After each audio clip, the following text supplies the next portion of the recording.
Hi friends, welcome to my channel. పంతులు గారి ద్వారా నిజం తెలుసుకుని జీవనకు దిమ్మ తిరిగే షాక్ ఇచ్చిన చైతన్య. అసలు ఇదంతా ఎలా జరిగింది తెలుసుకునే ముందు ఇప్పటి వరకు మా వీడియోని కనుక లైక్ చేయకపోతే ఒక్క లైక్ చేయండి. మా ఛానల్ని సబ్స్క్రైబ్ చేసుకుని పక్కనే ఉన్న గంట సింబలపై ఆల్ అని క్లిక్ చేయండి. అప్పుడే మేము పెట్టే ప్రతి వీడియో మీరు మిస్ కాకుండా చూసేవచ్చు. ఇక ఆనంది ఆదిత్య ఇద్దరు కూడా ఎంతో సంతోషంగా అయితే ఇంటికి తిరిగి వస్తారు. ఇంటికి తిరిగి వచ్చిన తర్వాత వాళ్ళైతే ఆనందంగా మాట్లాడుకుంటూ ఉండగా ఇంతలో ఇక జీవనైతే ఏం మాట్లాడుకుంటున్నారో అన్నట్టు పక్కకే చాటుగా ఉండి వింటూ ఉంటుంది. ఇంతలో అది చూసిన సునంద అయితే కోపంగా జీవన అని అరిచేసరికి ఒక్కసారిగా షాకే చూస్తూ ఉంటుంది జీవన. అత్తయ్య అది అంటూ అనంగానే, అసలు నీకు ఇలాంటి బుద్ధులు కూడా ఉన్నాయా? ఒక భార్యాభర్త సంతోషంగా వాళ్ళ గదిలో మాట్లాడుకునేటప్పుడు నువ్వు దొంగచాటుగా వినడమేంటి? అసలు నువ్వు ఏమనుకుంటున్నావు? నువ్వు ఇలాంటి బుద్ధున్నదానివని అస్సలు అనుకోలేదు. వాళ్ళిద్దరూ ఏదో ఆనందంగా మాట్లాడుకుంటూ ఉంటే నువ్వు వాళ్ళ గదిలోకి తొంగు చూడడమే కాకుండా ఏం మాట్లాడుతున్నారు, ఏం చేస్తున్నారు అన్నీ కూడా చూస్తూ ఉన్నావు. నువ్వు ఇంకొకసారి కనుక ఆనంది ఆదిత్య గదుల వైపు కానీ కనిపించావా, నా చేతిలో నీకు మామూలుగా ఉండదు అంటూ వార్నింగ్ ఇచ్చి ఇక సునంద అయితే కోపంగా ఇక అరిచేసరికి ఇక అక్కడి నుంచి బాధపడుతూ వచ్చేస్తుంది జీవన. బాగా అయ్యిందా? మమ్మీ నీకు గట్టిగా బుద్ధి చెప్పింది. మమ్మీ రాకపోయింటే నా చేతిలోనే నీకు ఉండేది. కాకపోతే మమ్మీ వార్నింగ్ ఇచ్చింది కాబట్టి నేను వదిలేస్తున్నాను అంటూ ఇక చైతన్య అయితే చెప్తూ ఉంటాడు. ఇక మరుసటి రోజు ఉదయాన్నే పంతులు గారైతే ఇక సునంద్ ఇంటికి అయితే వస్తారు. పంతులు గారిని చూసి ఎంతో సంతోషంగా ఆనంది అయితే, పూజారి తాత నువ్వా రా, ఇలా వచ్చావేంటి? అసలు నువ్వు మా ఇంటికి రావడం ఇదే మొదటిసారి. ఏదో పని మీద వచ్చుంటావు. ఏమిటి పూజారి తాత చెప్పు, ఏం కావాలి అంటూ అనంగానే, నాకు ఏమీ అవసరం లేదమ్మా, ఏదో నిన్ను చూడాలనిపించి ఇలా వచ్చాను తప్ప అంతకు మించి వేరే పనితో ఏమీ రాలేదమ్మా అంటూ అనంగానే, సరే పూజారి తాత కూర్చో, ఏం తీసుకుంటావు అంటూ అనంగానే, నాకేమీ అవసరం లేదు, ఒక గ్లాస్ మంచినీళ్ళు ఇవ్వమ్మా సరిపోతుంది అంటూ ఇక పూజారి తాత అయితే అడుగుతూ ఉండగా ఆనంది అయితే వాటర్ తీసుకువచ్చేస్తుంది.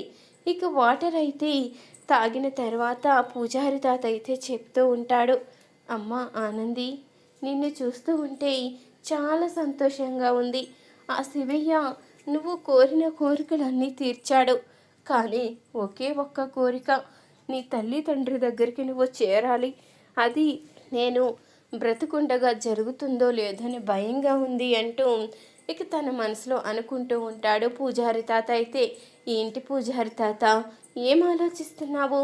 ఎందుకు ఏదో దీర్ఘంగా దిగులుగా ఉన్నట్టు అనిపిస్తుంది? ఏమైంది నాకు చెప్పు పూజారి తాత అంటూ అడుగుతూ ఉండగా, ఏమీ లేదురా, సరే నేను వెళ్ళొస్తాను అంటూ ఇక తన చంచనైతే అక్కడే వదిలిపెట్టి బయటకైతే వచ్చేస్తాడు. ఇంతలో ఆనంది అయితే ఆ సంచి చూసి, పూజారి తాత నాతో ఏదో మాట్లాడడానికి వచ్చాడు, కానీ ఇంట్లో అందరూ ఉన్నారు కాబట్టి మాట్లాడితే బాగుండదని మాట్లాడలేనట్టున్నాడు, వెళ్ళి విషయం ఏంటో తెలుసుకోవాలి అంటూ పూజారి తాత వదిలిపెట్టిన సంచి అయితే తీసుకుని ఇక బయలుదేరుతుంది. వెనకాలే ఆనంది అయితే పూజారి తాత అంటూ వెనకాలే ఇక గేటు బయటికి వెళ్ళిన పూజారి దగ్గరికి అయితే వస్తుంది.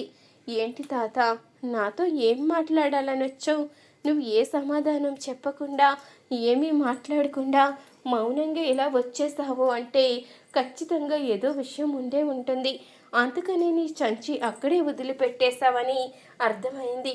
నిజం చెప్పు పూజారి తాత ఏమైంది అంటూ అడుగుతూ ఉంటుంది. ఆనంది అయితే, ఏమీ లేదమ్మా, నువ్వు అన్ని సమస్యలు పోగొట్టుకున్నావు. ఇప్పుడు నీ కాపురం కూడా ఆనందంగా ఉంది. అందుకని నీ తల్లి తండ్రి దగ్గరకు కూడా నువ్వు చేరాలి కదా. అందుకే సూర్య గారితో చెప్పేద్దాము అనుకుంటున్నాను, మీ కూతురు ఆనందియే అని అంటూ అనగానే ఇక ఆనంది అయితే చెప్తుంది, వద్దు తాత, వద్దు అంటూ అనగానే, వద్దు అంటే ఎలా అమ్మా, ఇద్దరు తల్లిలుండి కూడా నువ్వు అనాథవైతే ఎలా చూస్తూ ఊరుకోగలను అంటూ ఇక పూజారి తాత అనేలోపే ఆదిత్య అయితే వస్తాడు.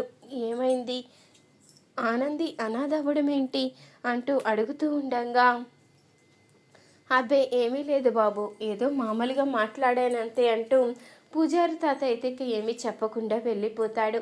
ఇక ఆనంది కూడా పనుందని లోపలికి వచ్చేయడంతో ఇక ఆదిత్య అయితే ఆలోచిస్తూ ఉంటాడు.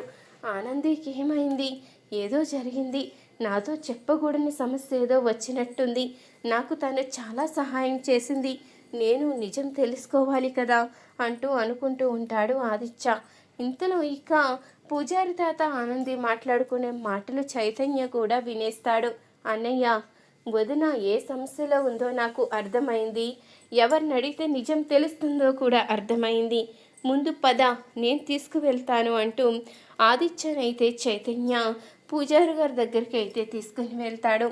పూజారి గారు, ఇందాక మీరు వదినతో మాట్లాడే మాటలన్నీ నేను విన్నాను, నిజం చెప్పండి, జ్యోతి అత్తయ్య సూర్య మామయ్య వాళ్ళ కూతురు మా వదినే కదా, జీవన కాదు కదా, ఈ మాట నిజమే కదా అంటూ అడగంగానే ఆ మాటకి ఒక్కసారిగా షాక్ అవుతాడు పూజారి తాత అయితే. ఇక ఆదిత్య కూడా షాక్ అయి, ఏంట్రా ఏం మాట్లాడుతున్నావు అంటూ అడుగుతూ ఉంటాడు. అవునన్నయ్య, నేను వీళ్ళిద్దరి మాటలు విన్నాను, అసలు వదిన ఎందుకు నిజం దాచిపెట్టిందో అర్థం కావడం లేదు అంటూ అనగానే ఇంతలో ఇక ఆదిత్య కూడా అడుగుతాడు, అవును, మీరు నిజం చెప్తే ఆనందికి సహాయం చేసిన వాళ్ళం అవుతాము, అందుకనే నిజం చెప్పండి అంటూ అడుగుతూ ఉండగా ఇక పూజారి తాత అయితే జరిగింది మొత్తం చెప్తాడు. చిన్నప్పుడు జ్యోతిష్కుడు ఇలా చెప్పడంతో అప్పటి నుంచి ఆనంది ఆ కుటుంబానికి దూరం అయిపోయింది. జీవన ఒక అనాథ, తనకి ఎవరూ లేరు, కేవలం ఆస్తి కోసమే ఇప్పుడు ఆ ఇంట్లో ఉంటూ కావాలని ఆనందిని ఎన్నో ఇబ్బందులు పెట్టింది. చిన్నప్పటి నుంచి ఎన్నో అనరాని మాటలన్నీ అంటూ ఎంతగానో అవమానించేది. కానీ ఆనంది వల్లే తనకి అంత వైభోగం వచ్చిందని అన్న విషయం మర్చిపోయింది అంటూ ఇక పూజారి తాత అయితే జీవన గురించి, ఆనంది పుట్టుక రహస్యం గురించి అన్నీ కూడా చెప్తాడు. వదినికి చెప్పిన జ్యోతిష్కుడు ఎవరు అంటూ ఇక చైతన్య అయితే అడుగుతూ ఉండగా ఇక పూజారి తాత అయితే జ్యోతిష్కుడి గురించి చెప్తాడు. ఆదిత్య, చైతన్య ఇద్దరూ కూడా ఆ స్వామీజీ దగ్గరికి అయితే వెళ్తారు.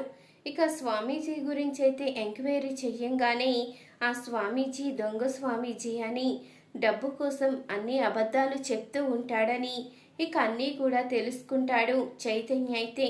అంటే వదిన జీవితానికి అన్యాయం చేయడానికి కావాలని ఇవన్నీ చేశారన్నమాట. అంటే ఆ బిందుమతి గారు కావాలనే నాటకం ఆడారా ఆస్తి కోసం, ఇదేది జరగనివ్వకూడదు, జీవన ఆటలు సాగనివ్వకూడదు అంటూ చైతన్య అయితే ఇక జ్యోతి దగ్గరికి వెళ్ళి అసలు నిజాన్ని అయితే చెప్పేస్తాడు. ఇక అసలు నిజం చెప్పగానే జ్యోతి కూడా చాలా సంతోషపడిపోతూ ఉంటుంది. ఇక ఆనందినైతే ఫోన్ చేసి అర్జెంటుగా రమ్మనడంతో ఆనంది అయితే వస్తుంది.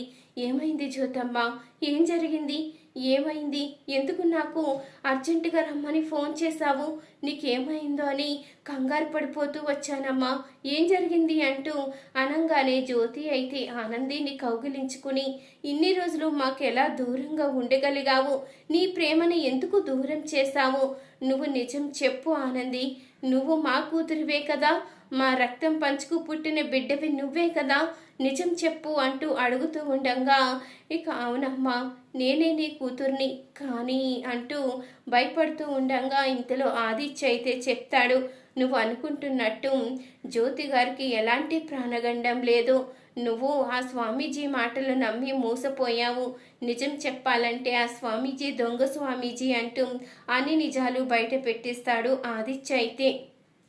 ఇంతలో బిందుమతి అయితే జీవనకి ఫోన్ చేయడంతో జీవన కూడా వచ్చేస్తుంది.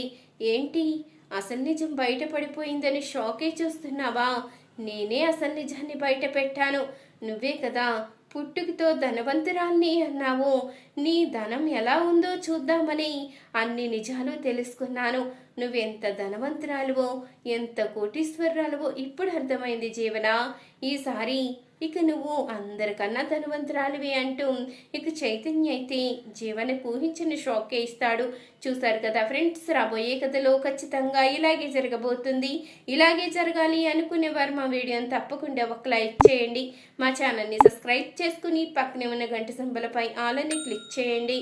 అప్పుడే మేము పెట్టే ప్రతి వీడియో మీరు మిస్ కాకుండా చూసేవచ్చు.